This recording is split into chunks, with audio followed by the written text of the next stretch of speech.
Hello కళాకార్స్, welcome back to our channel. ఈరోజు 17th day of మన 30-day water colour flower painting challenge.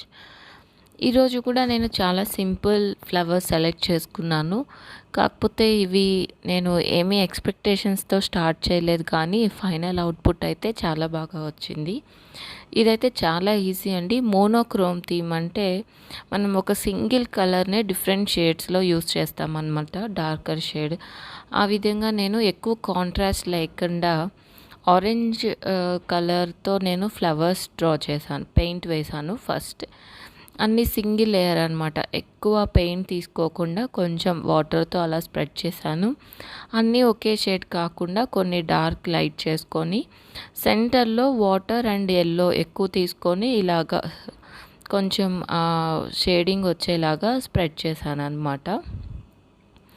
తర్వాత ఇది డ్రై ఇది వెట్గా ఉన్నప్పుడే మనం కొంచెం బ్రౌన్లో ఎక్కువ వాటర్ తీసుకొని ఇలా పెడితే అది అలా న్యాచురల్గా స్ప్రెడ్ అవుతుంది. అది ఒక డిఫరెంట్ లుక్ వస్తుంది ఫ్లవర్కి. సో ఇలాగ ఫ్లవర్స్ ఫినిష్ చేశాను.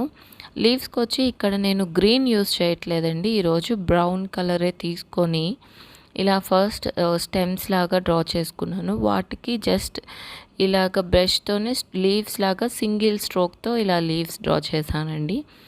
ఇవన్నీ కూడా ఎక్కడైతే లైన్స్ గీసుకున్నానో అవి బ్రాంచెస్కి.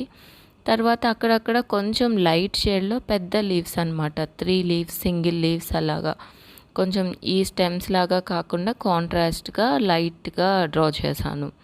ఇంకా కొంచెం వైట్ కనిపిస్తుంది అనిపించి బ్లాక్ కలర్ తీసుకొని ఎక్కువ వాటర్తో అక్కడక్కడ ఇలా డాట్స్ పెట్టాను.